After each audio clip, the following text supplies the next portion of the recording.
ఇఫ్తార్ విందు సందర్భంగా ముస్లిం సోదరులకు హిందూ సోదరులకు అన్నదాన కార్యక్రమం. మేడ్చల్ జిల్లా కుత్బుల్లాపూర్ నియోజకవర్గం సూరారం 129 డివిజన్ పరిధిలోని కృష్ణానగర్ హేమారెడ్డి నగర్లో కేబీఆర్ మన్షన్ వేమనరెడ్డి నగర్లో మాజీ అధ్యక్షులు హెచ్ఏఎల్ ఖాజా బషీరుద్దీన్ ఆధ్వర్యంలో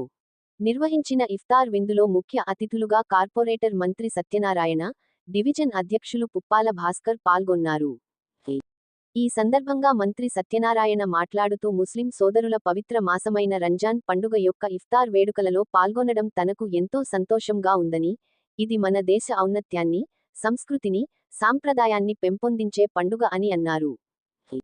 ఈ కార్యక్రమంలో పాల్గొన్నవారు శీలం వీరేందర్, వేమారెడ్డి కాలనీ ప్రెసిడెంట్ సుధాకర్ రెడ్డి, నాగరాచారి, కృష్ణారెడ్డి, అశోక్ చారి, అబ్బాస్, సలీం, రామ్ రెడ్డి, యాసీన్, మాణిక్యం, రవీంద్రచారి, శేఖర్ చారి, సంషాద్, సంధ్య, రెడ్డెమ్మ, నవీన్ రెడ్డి, రామప్ప, కలీం, పలు సీనియర్ నాయకులు తదితరులు పాల్గొన్నారు.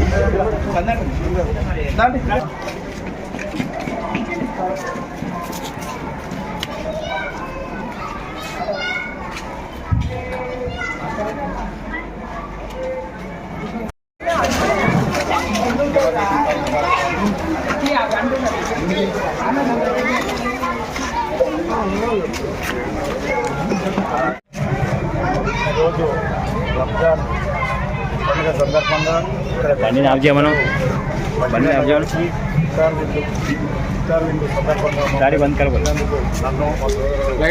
వాళ్ళ వాసులకు చేసిన అధ్యక్షులుగా వచ్చినందుకు పేరు చేసిన వాళ్ళకు రంజాన్ శుభాకాంక్షలు తెలియజేస్తూ బీద వాళ్ళకి ఇక్కడ అన్నదానం పెడుతూ ఇక్కడ వచ్చిన వాళ్ళందరికీ క్షేమంగా చూసుకుంటూ వాళ్ళకి అన్నదానం పెట్టడానికి ముందుగా కలీం గారికి, బషీర్ అన్న గారికి, ఇక్కడ ఉన్న పెద్దలందరికీ పేరున రంజాన్ శుభాకాంక్షలు తెలియజేస్తూ